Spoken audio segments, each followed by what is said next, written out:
Assalamualaikum warahmatullahi wabarakatuh. Kami dari kelompok 3 yang terdiri dari Nur Azizah Elfri, Ruth Hersalina Sogo, Poppy Putri Melda, Sri Vidyaningsih, dan Gusnita Riani yang akan mempresentasikan makalah metode dan pengembangan penelitian pendidikan mengenai penelitian deskriptif.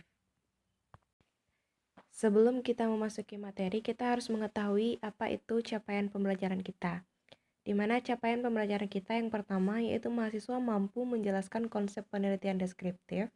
Yang kedua, mahasiswa mampu menganalisis permasalahan bidang pendidikan biologi. Dan yang ketiga, mahasiswa mampu membuat dan mempresentasikan proposal penelitian di bidang pendidikan biologi dengan metode desain penelitian deskriptif. Assalamualaikum warahmatullahi wabarakatuh. Saya Sri Vidyaningsih. Di sini saya akan membacakan tentang pengertian penelitian deskriptif. Nah, pengertian penelitian deskriptif ini menurut Pak Ali ada dua, yaitu yang pertama, penelitian deskriptif adalah suatu bentuk penelitian yang ditujukan untuk mendeskripsikan fenomena yang ada, baik fenomena alamiah maupun fenomena buatan manusia. Fenomena itu berupa bentuk, aktivitas, karakteristik, perubahan, hubungan, kesamaan, dan perbedaan antara fenomena yang satu dengan fenomena yang lainnya. Ini adalah menurut Sukmadinata 2006. Nah, selanjutnya yaitu menurut Furkan 2004 menjelaskan bahwa penelitian deskriptif adalah penelitian yang dirancang untuk memperoleh informasi tentang status suatu gejala saat penelitian dilakukan. Lebih lanjut dijelaskan dalam penelitian deskriptif tidak ada perlakuan yang diberikan atau dikendalikan serta tidak ada uji hipotesis sebagaimana yang terdapat pada penelitian eksperimen. Baiklah, saya Ruth Hersalina Sogo dengan NPM 18010017 akan melanjutkan materi yaitu mengenai karakteristik penelitian deskriptif. Di antaranya yang pertama yaitu dalam penelitian deskriptif ini memiliki tujuan untuk mendeskripsikan variabel-variabel utama, subjek, studi seperti jenis kelamin, pendidikan, pekerjaan, sosial ekonomi, dan lain-lain. Yang kedua yaitu dalam penelitian deskriptif murni ini tidak diperlukan kelompok kontrol sebagai pembanding, karena yang dicari adalah prevalensi fenomena tertentu. Yang ketiga yaitu terdapat hubungan sebab dan akibat yang hanya merupakan perkiraan yang didasari atas tabel silang yang telah disajikan. Yang keempat yaitu hasil penelitian hanya disajikan sesuai dengan data yang telah didapatkan dan dilakukan analisis tidak terlalu dilakukan analisis yang sangat mendalam. Yang kelima yaitu penyajian data hasil penelitian ini berupa tabel distribusi, frekuensi, tabel silang, dan grafik. Perhitungan yang dilakukan hanya berupa persentase, proporsi, rata-rata, rate, rasio, simpangan baku, dan sesuai dengan ukuran data yang telah diperoleh.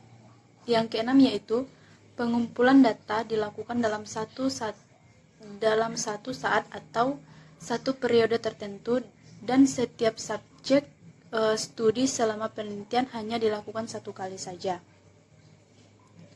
Yang ketujuh yaitu pengumpulan data dilakukan dengan pendekatan cross-seksional yang berupa sampling, survei, atau data sekunder dari rekam medis.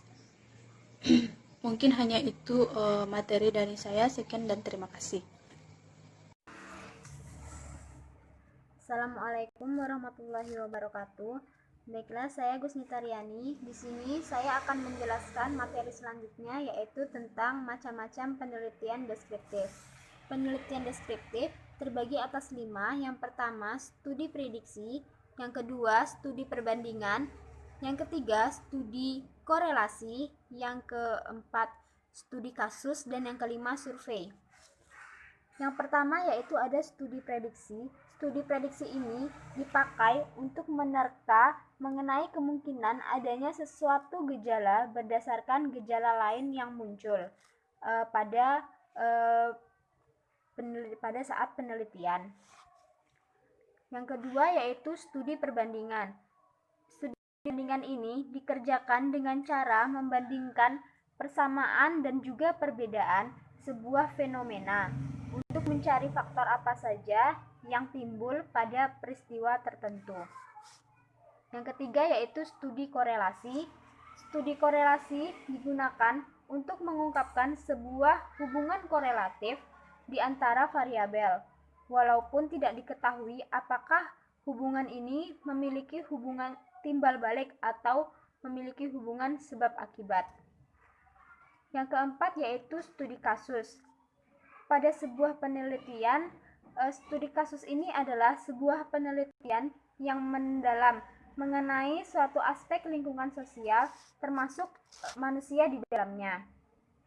Sampai pada akhirnya yaitu menghasilkan sebuah gambar yang tertata dengan baik. Yang terakhir yaitu survei. Survei di sini merupakan salah satu cara penelitian deskriptif yang dikerjakan untuk mengumpulkan sekumpulan objek. Tujuan dari survei ini yaitu untuk membuat penilaian terhadap kondisi dan penyelenggaraan sebuah program yang hasilnya dipakai untuk perbaikan rencana pada program itu sendiri. Oke, sekian dari saya. Terima kasih.